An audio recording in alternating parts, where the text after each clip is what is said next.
हम अगर कहते हैं कि हम आपके हितों के पहरेदार हैं तो सिर्फ ये कहने की बात नहीं है।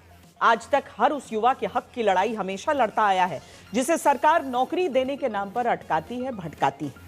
आज 500 से ज्यादा उन युवाओं को हक दिलाने के लिए उत्तर प्रदेश में स्वास्थ्य विभाग को खबरदार करना है जिन्हें कोरोना के वक्त कोरोना वॉरियर कहा गया, लेकिन अब 9 महीने पहले नौकरी से हटाकर रुलाया जा रहा है। 9 महीने हो गए भटक रहे हैं। 1 साल के अंदर 18 कैंडिडेट मेरे घर में एक्सपायर हुए हैं और मैं अकेली अपने घर में कमाने वाली हूँ। मैं कहाँ जाऊँ? मेरे अभी भी जेठ यहाँ पे बेल्टी पे कौन देगा? मेरे बच्चों का पालन पोषण कौन करेगा? जुलाई तक वेतन आया है हम लोगों का। स्टाफ नर्स का सर ने ये बोला था कि जो 2024 जुलाई तक का जिसने वेतन लिया है उनका सबसे पहले समायोजन करेंगे। आज सर 9 महीने हो गए, ना हम लोग पढ़ पा रहे हैं, ना अपने फ्यूचर बना पा रहे हैं। हम लोग कहाँ जाए? पूजा सक्सेना के आंसू आप पहली बार बहते टीवी पर देख रहे हैं, लेकिन पूजा जैसे सैकड़ों लोग 9 महीने से लखनऊ में अपनी नौकरी के लिए आंसू बहाने को लाचार छोड़े। कोई बच्चे को गोदी में लेकर प्रदर्शन के लिए मजबूर है, कोई अपने बच्चों की फीस न भर पाने को लाचार। ये वो लोग हैं जिन्हें कोरोना के दौरान कोरोना वॉरियर कहा गया। ये वो लोग हैं जिन्हें महामारी के दौरान अस्पतालों में स्टाफ नर्स से लेकर लैब टेक्नीशियन के तौर पर काम पर रखा गया, लेकिन फिर जुलाई 2024 में उन्हीं कोरोना वॉरियर से कहा गया आपका काम अब खत्म। 9 महीने से इन कर्मचारियों को काम से हटाकर वेतन नहीं दिया गया है। कुल 2504 लोगों में से कुछ को बाद में अस्पताल में वापस समायोजित किया गया, लेकिन 597 लोगों को वापस दावा है कि प्रमुख सचिव के आदेश के बावजूद किसी भी जिले में नहीं रखा जा रहा। इसीलिए ये 500 से ज्यादा हताश लोग डिप्टी सीएम और स्वास्थ्य मंत्री ब्रजेश पाठक के घर न्याय मांगने पहुंचते हैं। तो कोई उद्यम भी नहीं किया। तमाम कर्मचारी यहाँ उप मुख्यमंत्री के घर के बाहर पहुंचे। ब्रजेश पाठक उनसे इस वक्त मुलाकात कर रहे हैं। आप तस्वीरें देख सकते हैं कि यहाँ पर वो प्रमुख सचिव को बुलाने की मांग कर रहे हैं। इनसे पूछते हैं कि आखिर क्या इनकी समस्याएं, क्या प्रॉब्लम है आप लोग का? सर हमें ज्वाइनिंग नहीं मिल रही है। हम लोग क्या करें? 7-8 महीने से घर में बैठे हैं, हमारे पास कुछ भी नहीं है इसका आय का साधन। हमारा छोटा बच्चा, हमारे पति भी नहीं। हम किस चीज की ज्वाइनिंग नहीं मिल रही? सर आईएलए में हमारी पोस्ट आईएलए की थी। हम सर कोविड कर्मचारी हैं सर। हम लोगों का समझने की लिस्ट यहाँ से जारी हो गया था।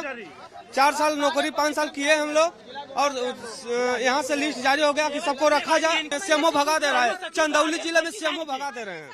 सरकार आदेश के बाद भी नहीं समायोजन हो रहा है और यहाँ से कई बार कहा क्या गया था आप लोगों से? कई लोगों को कर दिया गया, कुछ लोगों को ऐसे ही घुमा रहे हैं। जब देश में केवल धर्म के नाम पर सियासत हावी है, तब आज तक पत्रकारिता का धर्म निभाते इन पीड़ितों के हक में सरकार, सरकारी विभाग और मंत्री को खबरदार करने में जुटता है, लेकिन तभी रोकने के लिए यहाँ तैनात दरोगा आ जाते हैं। अरे गेट बाहर और क्या बात तो कर ले। हम लोगों को सिर्फ मिलना जा रहे रो रही है, देखिए ना आप भी देखिए। हम लोग कहाँ जाए? सब रोने वाले ही आते हैं।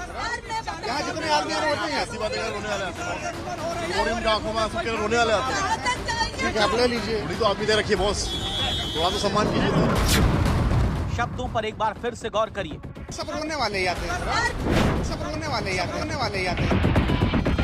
ये हकीकत है उत्तर प्रदेश समेत हर राज्य की राजधानियों की, जहां बेरोजगार पीड़ित के आंसू पर यही संवेदनहीनता सब दिखाते हैं कि रोने वाले रोज आते हैं। इसीलिए खबरदार करता हुआ सवाल है कि स्वास्थ्य विभाग के प्रमुख सचिव जब सभी कोविड काल के कर्मचारियों को नौकरी में समायोजित करने का आदेश देते हैं तो वो सुना क्यों नहीं जाता है?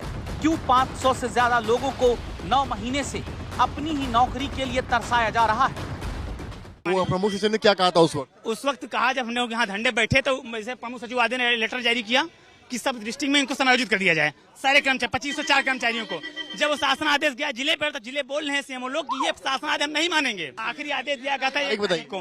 प्रमुख सचिव का आदेश, प्रमुख सचिव का आदेश तारीख का है 1 तारीख को आदेश जारी हुआ था। प्रमुख सचिव का दोबारा रिमांडर दिया गया। क्या कहा गया था? एक दोबारा रिमांडर इनको काहे नहीं किया गया? शासन आदेश हुआ, कोई सुनवाई नहीं। 1/27 ये आप देख सकते हैं प्रमुख सचिव का आदेश है, जो कैमरामैन संजय आपको दिखा रहे हैं अपने कैमरे से। ये देख सकते हैं। पहले से भी जो है दूसरी हम लोग कहाँ जाए? अस्पताल वगैरह में जो है हम लोगों के बच्चों का पालन पोषण कौन करेगा जिसकी नौकरी तो कुल मिलाकर ये मामला है, समायोजन का वादा किया गया, आदेश दिया गया, समायोजन होना है लेकिन नहीं हुआ। आज ये सारे 500 के ऊपर जो समायोजन को लेकर आए हैं, विरोध कर रहे हैं, धरने दे रहे हैं। सामने उप मुख्यमंत्री ब्रजेश पाठक का क्योंकि आवास है। प्रमुख सचिव के आदेश के बाद भी क्या सीएमओज अपनी नींद से जागते हैं या एक बार फिर आज तक को खबरदार करने आना पड़ेगा? कैमरामैन संजय के साथ समर्थ श्रीवास्तव, लखनऊ, आज तक।